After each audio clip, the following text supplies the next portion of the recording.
कस काय काय माहिती पण बराच वेळ आमचा 200,000 रुपयाचं फ्रीज आहे. 80 नाही 1,66,000 आहे. 1,66,000. काकाने 80 घेतलं तेव्हा. राम राम. शोभा ब्लॉगमध्ये मैत्रिणींनो कशा आहेत? चांगल्या आहेत ना? चांगलं राहायलाच पाहिजे हीच मी देवाच्या चरणी प्रार्थना करते. हाय हॅलो सोडा आणि राम राम बोला. चला घराच्या बाहेर निघाल्या मग मला लक्षात आलं ब्लॉग घ्यायचं आहे. आम्ही चाललो आता बाहेर. कुठे चाललो ते बघू आपण आता पुढे निघाल्यावरच. तर चला ठीक आहे पटकन उशीर झाला. हे बघा जावई आणि लेक जोडी कशी आहे सांगा मला नक्की कमेंट. कुठे की कुठे घरी ना वाट पाहू राहिला जावई नमस्कार करते तुम्हाला. चला मैत्रिणी मी निघाले नाशिकला कशाला निघाले तर सांगते मी आता तुम्हाला पुढं काय घ्यायला निघालो आम्ही. तर चला आता आपण जावई गाडी काढते. माय कानातली घातली नाही मी नाही येत आणि कानातली घातली नाही मैत्रिणीनं म्हणून वैशूला म्हटलं कानातली घातली नाही. रात्री मी काय करत राहते झोपताना कानातली काढून ठेवते. मैत्रिणीनं मला सवय आहे मोठे मोठे कानातली. सकाळी ना मी नाही रोज दुकानात जाताना किंवा असं बाहेर जाताना घालते. तर आज विसरूनच गेले.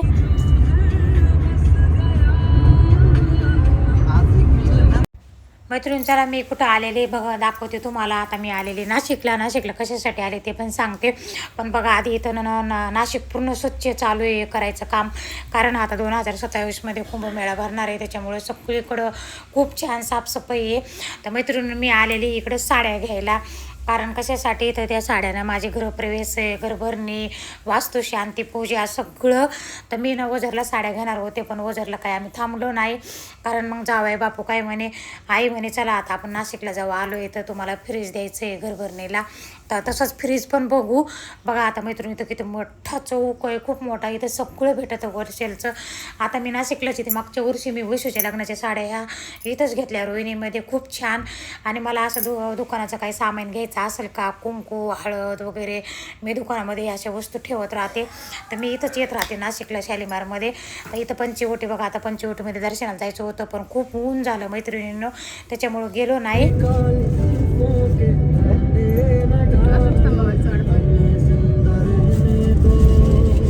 मैत्रिणींच्याला आम्हाला ना खूप भुका लागलेल्या होत्या. म्हटलं आता काय खावा तर मग वैशू म्हणे वडापाव खायचं काय.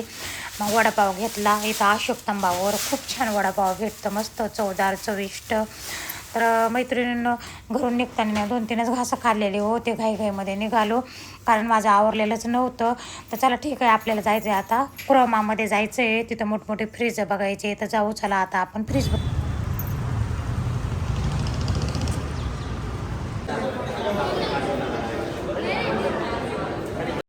चला मैत्रिणी बघा आता आपण आलो इथं क्रमा म्हणून आहे. क्रमामध्ये मी पण पहिल्यांदाच आलेली या क्रमामध्ये. आणि कसं राहतं मैत्रिणींना बघा टाईम राहतं कुठल्याही गोष्टीचा खरंच योग राहता. ह्याच्या अगोदर असा कधीच टाईम आलेला नव्हता माझा कुठं जायचा फिरायचा. आणि आता बघा जसं मी यूट्यूब चॅनल खोललं आहे ना तसं ऑटोमॅटिक मला ना योग येतो इकडं जाय तिकडं जाय. तर खरंच दम पाहिजे तर मला फळ आहे मैत्रिणींनो. आणि काही गोष्टींचं कसं राहतं टाईमच राहतं. तर चला ठीक आहे आपण आता बघू. इथं किती मोठ्या मोठ्या वेलशिड्या बघितल्या तुम्ही. आता बघा फ्रीज किती मोठे मोठे. मी पण पहिल्यांदाच आलेली आहे आणि पहिल्यांदाच बघते असे एवढ्याले मोठे मोठे फ्रीज. मला तर आश्चर्यच वाटलं एवढ्याले मोठे मोठे फ्रीज बघून. 50,000 आणि 1 लाख 2 लाख 3 लाख.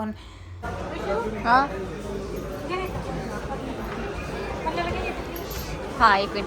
आपण अगोदर फ्रीज बघितले ना मैत्रिणी ते ना 2 लाख 3 लाख 80,000 50,000 असे होते. आता इथं आहे ना हे 18,000 17,000 20,000 25,000 24,000 30,000 असं बजेट आहे या फ्रीजर.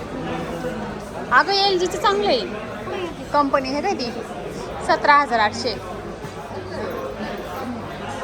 तर बघा मैत्रिणी इथं बघा आता वॉशिंग मशीन येतात आणि इथं फ्रीज येतात. आता जसं बजेट आहे तसे पण फ्रीज आहे LGचे वगैरे शॅमशेन वगैरे भरपूर काही. इकडं बघा हे किती मोठे मोठे वेलशिडी बापरे खूप. फ्रीज मी पहिल्यांदा जिंदगीत बघते screen touch fridge. Screen touch मला त्या फ्रीजमध्ये काही ते आयुष्यात कधी बघितलेलं पण नाही पण आता बघते. बघा बघू शकता मैत्रिणी तुम्ही बघा बापरे स्क्रीन टच आहे. हे बघा खाली पण बघा बघू शकते बघा किती सांगितलं त्यांनी ते 3 लाख काहीतरी किंमत आपण त्याच्यावर 5,09,000 आहे. पण ऑफरमधले हे कितीचं आहे काय माहिती. बापरे मी तर पहिल्यांदाच असे फ्रीज पाहिजे. मी पण बघते पहिल्यांदाच अशी फ्रीज. लकी घेऊन आला आम्हाला इकडे फ्रीज बघायला. क्रोमामध्ये कोणाला जर 5 लाखाचं फ्रीज घ्यायचं असेल. आम्ही 5-5 लाखाची फ्रीज पहिल्यांदाच बघतोय मैत्रिणींना. मी तुम्हाला सांगते बघा, 42,000चे म्हणजे 43,000चे घटका भरतो. हे 39,000चं. हे किती हजाराचे? हे 55,000चं फ्रीज बघू शकता. मी पण पहिल्यांदाच बघते माझ्या आयुष्यात. माझ्या घरात फ्रीज नाही आणि आज मी माझे डोळेच पाणावून गेले. एवढे मोठे मोठे फ्रीज. बापरे बघा बघा बघू शकता. बापरे मैत्रिणींना मी तुम्हाला सांगते हे फ्रीज आहे का काय. 1 2 3 खाली 2 पट्टे वरे हा एक फ्रीज आहे का काय. मला काय आश्चर्य वाटते, आश्चर्य. बापरे हे पण दाखवते.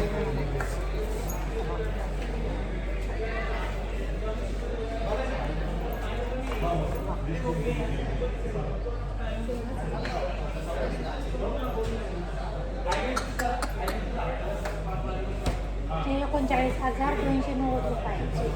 चला मैत्रीण, तिथं आम्ही फ्रीज वगैरे बघितले. मग आम्ही इकडं आलो टिबेटियनला कपडे घ्यायला दीपकसाठी कार्यक्रमासाठी. तुम्हाला मी सांगते इथं ना खूप फेमस आहे टिबेटियन. इथं फक्त पॅन्ट आणि शर्ट जेंट्सचे कपडे भेटतात आणि खूप छान भेटते तर खूप स्वस्त भेटत येतं. तर चला आता आपण घेऊ दीपकसाठी कपडे. मैत्रीण चला मी तुम्हाला घेऊन आता बघा कुठं आले. मी पण पहिल्यांदाच आलेले इथं शिशम मॉल. आता ह्याला शिशम मॉल म्हणते. तर म्हणलं की आम्हाला इकडं घेऊन आला. आणि तुम्हाला मी सांगते लकी जर माझ्याबरोबर नाशिकला जर आला ना तर मला जिथं नाही तिथं घेऊन जातो, सगळं दाखवायचा प्रयत्न करतो. खरंच याचे धन्यवाद. तर चला बघा आता इथं नेलपेंट किती छान आहे, मस्त. कितीला आहे? मैत्रीण मी तुम्हाला सांगते हे कोण ना एवढ्या महाग का होता. तर इथं ना सगळ्या प्रकारचे कोण होते. व्हॅलिना म्हणा, कॉफी म्हणा, खूप काय काय. मी तर कधी खातच नाही. मग वैशूला म्हटलं खाते का, तर ती म्हणे जाऊ दे लय महाग सांगते तर बाहेर खाऊ. आणि बघा इथं पुस्तकं, किती प्रकारचे पुस्तकं आहे. हर एक प्रकारचं पुस्तक. ज्याला पुस्तक वाचायची आवड आहे, कहाण्या राजा महाराजाच्या सगळ्या. तर जावया बापू बघू लागले, त्यांना पुस्तक वाचायची आवड आहे. मग आता आम्हाला इकडे जायचं होतं. तर वैशू मला म्हणे जाते का शिडीनं. मला शिडीनं जायला ना खूप भीती वाटते मैत्रिणींना. आणि तुम्हाला मी सांगते वैशूनं ह्याच्या अगोदर आलती एकदा लग्नाच्या अगोदर. तर ती ना चालू शिडीमध्ये पडली होती इथंच. तर ती इतकी घाबरत होती. तिचे केस अटकले होते, थोड्याहून वाचले, नाही तर पूर्ण केस तिचे निघाले असते मैत्रीण. आम्ही शिडीपाशी आलो पण खूप भीती वाटायची. मग परत आलो आम्ही इकडं याच्याकडं लिफ्टकडं आलो. मग लिफ्टपाशीनं आलो तर तिथं ना खूप गर्दी होती. मग त्याच्यामुळं मग लकी आणि जावे बापू म्हणे चला काही भीती वाटत नाही, तुमच्या हाताला धरून. आम्ही इकडं पुढं आलो, येऊन थांबलो होतो लिफ्टपाशी तिथं शिडीपाशी. मग आम्हाला वाटलं जावे बापू मागून येतातच, पण ते पुस्तकच बघू लागले. मग पुस्तक वगैरे घेतलं त्यांनी जे आवडन ते. मग त्यांनी माझ्या लकीनं माझ्या हाताला धरलं, जावयानं वैशूच्या हाताला धरलं. मग आम्हाला बसवलं. खूप भीती वाटायची मैत्रिणीनं. तर चला ठीक आहे. बघा आता इथं बघू शकता फ्रीज आहेत मोठे मोठे छान. आणि इथं घरपोच डिलिव्हरी आहे. त्याच्यानंतर ज्युसर आहेत, मिक्सर आहेत, खूप काही काही आहे. आणि मी पण पहिल्यांदाच बघते आयुष्यामध्ये इथलं पण हे. आणि तिथं पण कोरमामध्ये पण गेलेले. आता त्याच्यानंतर इथं शेगड्या पण आहे, 4-4 चुल्यांच्या शेगड्या बघू शकते बघा. तर आम्हाला इथं आवडलं. इथं खूप स्वस्त पण आहे, घरपोच डिलिव्हरी पण देणार आहेत ते. पण मग आम्हाला खूप उशीर झाला होता म्हणून मग आम्ही त्यांना म्हटलं येऊ नंतर पुढच्या हप्त्यामध्ये. तर मग पुढच्या हप्त्यात जायचे मैत्रिणी मला इथंच फ्रीज घ्यायला. चला आता मला ना इथं ना गाऊन बघायचे. तर बघू आपण आता गाऊन. थोडं मोठंच वाटते. गाऊन घेतले मैत्रिणीनं मी. इथं खूप छान वाटले मला गाऊन. 300 रुपयाचे. आणि इथं ना मी दुकानासाठी कॅम्पा वगैरे बघू. 9ला स्वस्त आहे ना. हा ना, मेथी आईने काल 40ला आणली. हा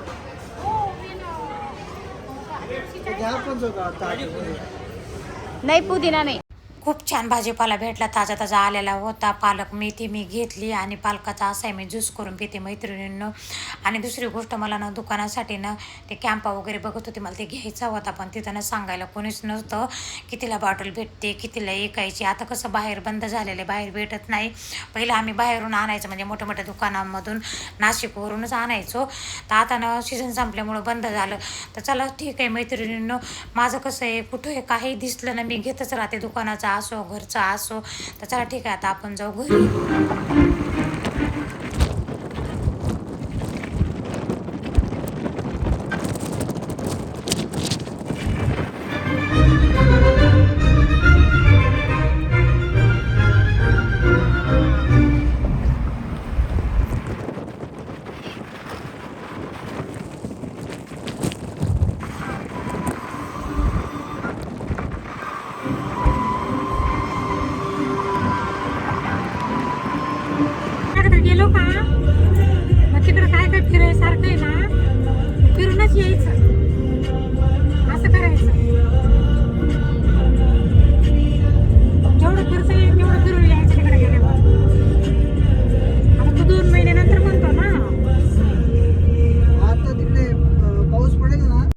मैत्रिणींना आम्ही आता बोलू लागलो ना, काय बोलू लागलो मी तुम्हाला सांगते, समजलं नसेल तर आम्हाला जायचे बघा 4 महिन्यापासून खाटू श्यामला चाललो आहे आम्ही, पण आम्हाला काही जाणंच होय ना, काही ना काही अडचणी येते आता आणि चांगल्या कामासाठी खूप अडचणी येते आता.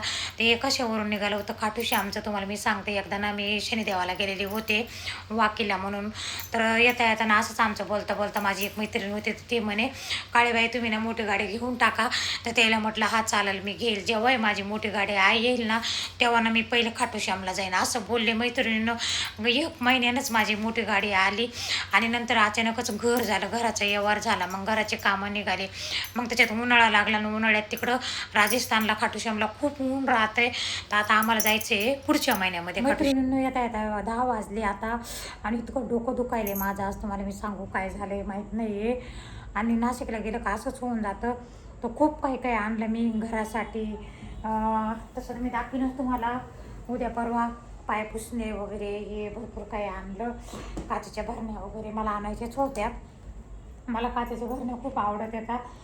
तर चला ठीक आहे मैत्रिणी, ते दाखवीन मी आता मी तुम्हाला नंतर. आता ना खूप थकले आणि इतकं फिरलो नाशिकमध्ये, इथं जाय तिथं जाय, तिथं घे द्यायला घ्यायला साड्या आणल्या तुम्हाला मी सांगते. आणि आता काही नाही करणार, मी फ्रेश होणार आणि झोपून घेणार मैत्रिणी. माझा चेहरा तुम्हाला सांगत असेल असंच मागच्या वर्षी वैशूच्या लग्नाच्या टायमाला असंच व्हायचं. सारखं नाशिकला जायचो आम्ही खरेदी करायला, सारखं नाशिकला जायचो खरेदी करायला. तेव्हा बी असेच रात्री 10-10, 11-11 वाजायचे आम्हाला येता. सकाळी 12ला गेलं का माझं कसं काम आहे, दमानं वस्तू घ्यायची, व्यवस्थित घ्यायची आणि चॉईस चांगली करून घ्यायची, कारण काही मी कुठलीच वस्तू घेत नाही. पैशासारखा पैसा द्यावा लागतं. काही टायमाला आपण एवढ्याला पैसे देतो पण काही टायमाला चॉईस होत नाही चांगली, पैसा जाऊ नाही बी. काही टायमाला कमी पैशातसुद्धा चॉईस चांगली राहते. मग त्याच्यामुळे मी खूप वेळ देते कुठल्याही गोष्टीला. तर चला ठीक आहे, व्हिडिओ जर आवडला तर सबस्क्राईब करा, लाईक करा, शेअर करा, कमेंट करा. माझ्या यूट्यूब चॅनलवर नवीन असाल तर तुम्ही पण सबस्क्राईब करा मैत्रिणींनो.